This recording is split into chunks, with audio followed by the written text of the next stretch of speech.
puis la relation au corps et à la spiritualité. Tu as déjà évoqué à plusieurs reprises ce terme de spiritualité, tout à fait intéressant.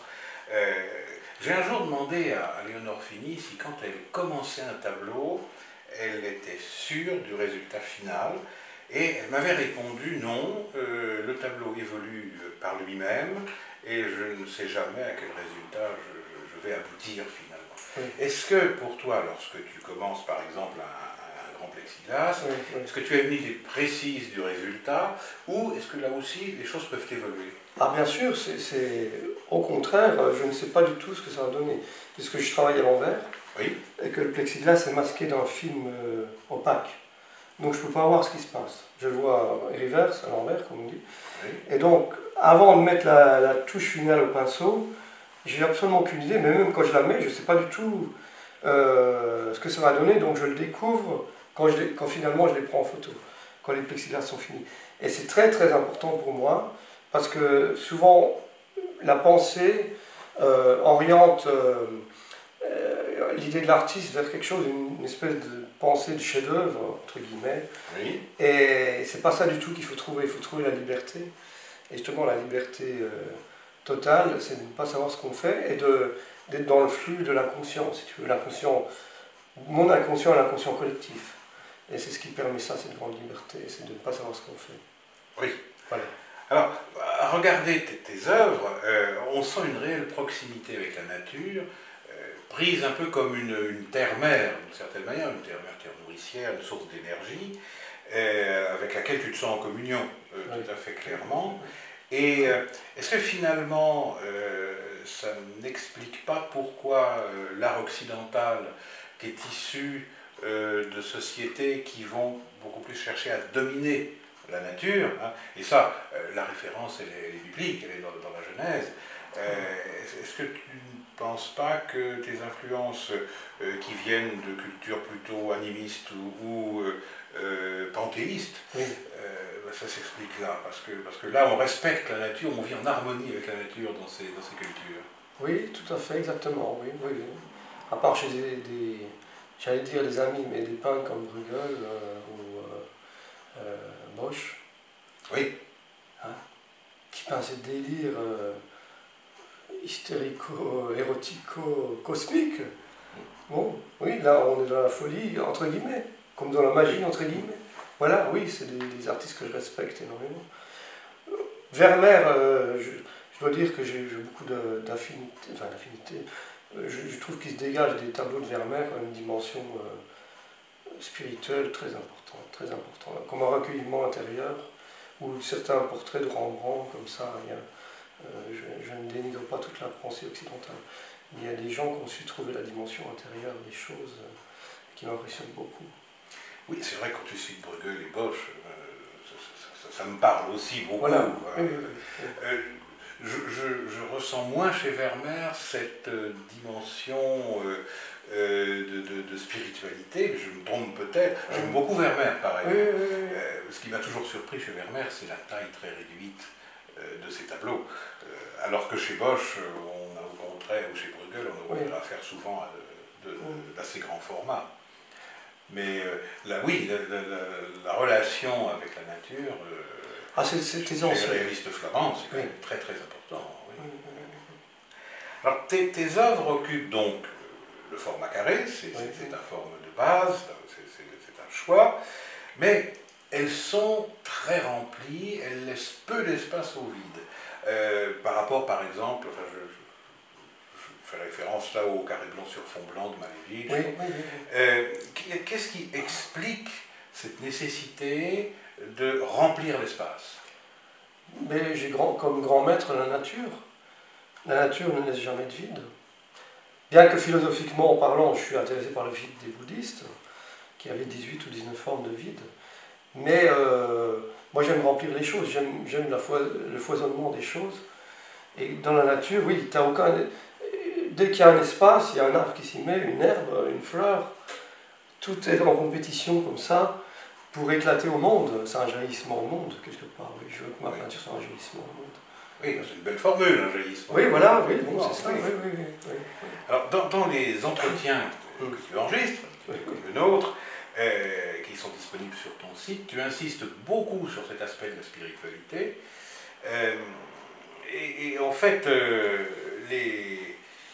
pour faire un parallèle, les religions, par exemple, ça c'est un avis qui m'est très personnel, mais les religions sont pour moi le dernier endroit où on peut trouver la spiritualité, parce que je trouve que les religions s'appuient d'abord sur le pouvoir, à travers les injonctions ou les interdits imposés aux fidèles, et puis sur l'argent, parce qu'on le voit, bon, chaque année, ou en tout cas périodiquement, il y a des scandales financiers au Vatican, sans compter les télévangélistes américains ou certains imams qui construisent des fortunes colossales aux dépens de leurs fidèles. Donc finalement, je ne trouve pas que dans les religions on trouve une spiritualité, mais est-ce que tu ne penses pas que c'est dans l'art qu'on peut trouver la spiritualité? C'est une grande question. La réponse est sans doute oui, puisque depuis la nuit des temps, nous, artistes, avons parlé de ce rapport au monde, oui, au-delà des structures sociales et religieuses. Mais au départ, les religions parlent d'un bon sentiment. C'est toujours pareil, ça a dérapé. Ça a dérapé. Oui. Quand tu vois les films de Pasolini, j'ai encore vu Théorème l'autre jour, et son questionnement était où trouver la spiritualité. Et la seule, dans Théorème, la seule personne qui trouve la spiritualité, c'est la bonne, qui est issue d'un milieu paysan, et qui à la fin monte sur son toit et qui accède à Dieu. Et tous les autres, la bourgeoisie, entre guillemets, romaine, ne peut plus accéder à la spiritualité. On le sent aujourd'hui, les gens ne peuvent plus accéder à la spiritualité, même au travers des religions. Donc c'est quelque chose qui est... Est-ce que c'est définitivement perdu, oui ou non? Donc peut-être que les artistes peuvent accéder à cette infime parcelle de nous-mêmes qui nous relie au monde, au cosmos. Peut-être, c'est un challenge. Oui. Oui, alors tu dis justement que la spiritualité disparaît, qu'elle a même disparu dans l'art. Et alors, je pense toujours à ce discours de réception à l'Académie des Beaux-Arts de Jean Carzou, où il accusait Cézanne et Picasso d'avoir plus ou moins détruit la peinture, d'avoir été les fossoyeurs de l'art. Pourtant, Marcel Duchamp semble beaucoup plus à travers son ready-made ou à travers son relativisme interprétatif, hein, sur lequel toutes les interprétations se valent, il me semble avoir été beaucoup plus radical. À quelle période dans l'histoire de l'art peux-tu situer la disparition de la spiritualité dans l'art occidental? Oui, on peut dire ça entre guillemets. Pour moi, c'est la Renaissance, sans aucun doute. La Renaissance. Ouais. Parce que la pensée humaine a pensé que l'homme, avant l'homme était au centre du monde.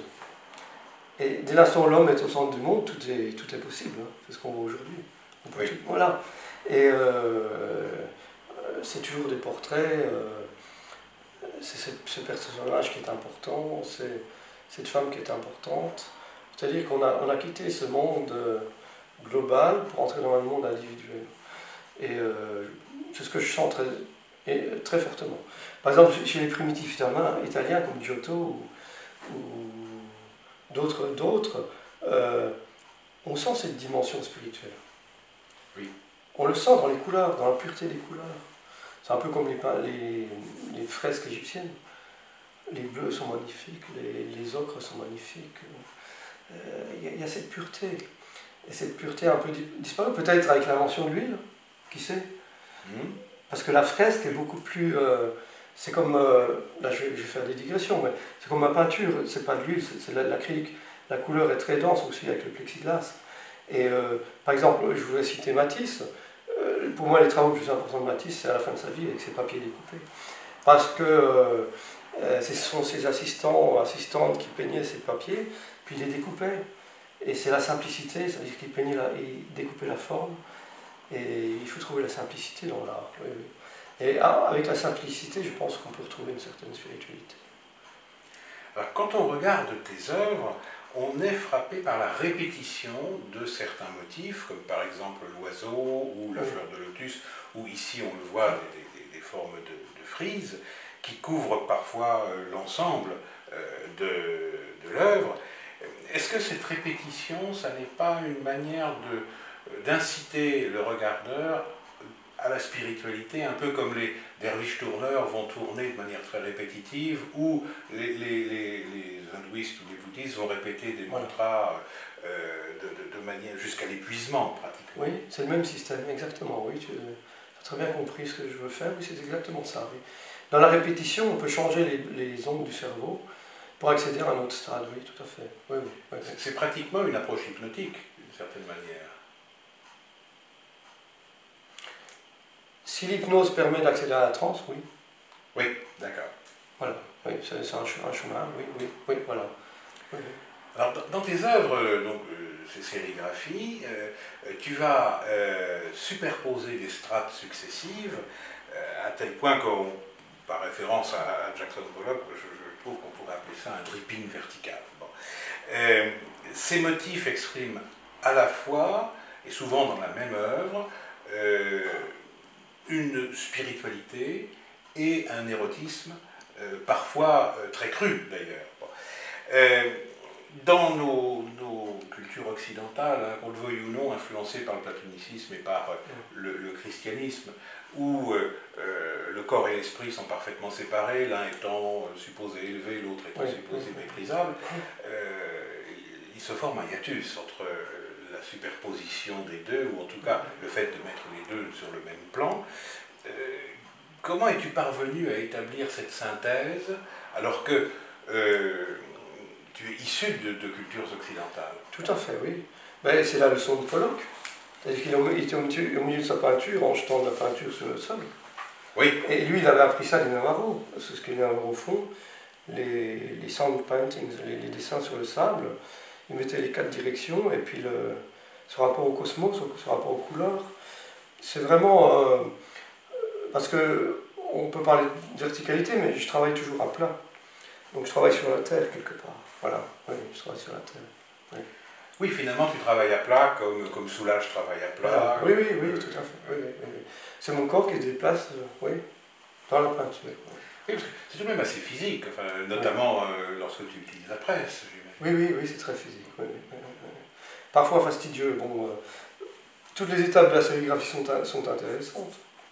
Mais c'est vrai que nettoyer les écrans Karcher, bon, des fois je pourrais m'en passer, mais c'est bien. Et toutes les étapes sont intéressantes, même de travailler sur ordinateur pour faire les dessins, les images, tout est intéressant. Alors, l'érotisme, puisqu'on le voit dans un certain nombre de tes œuvres, l'art érotique dans nos sociétés qui sont supposées libres, mais où finalement on s'aperçoit qu'on est confronté à beaucoup de tabous, surtout depuis une époque relativement récente, entre les pressions religieuses ou bien pensantes, et puis maintenant même le féminisme de tendance anti-sexe, les héritières d'Andrea Dworkin et de Katharine McKinnon. Cet art érotique, il semble de plus en plus peiner à trouver sa place, et dans les galeries, et dans les expositions, et même chez les collectionneurs. Tes œuvres sont empreintes d'érotisme.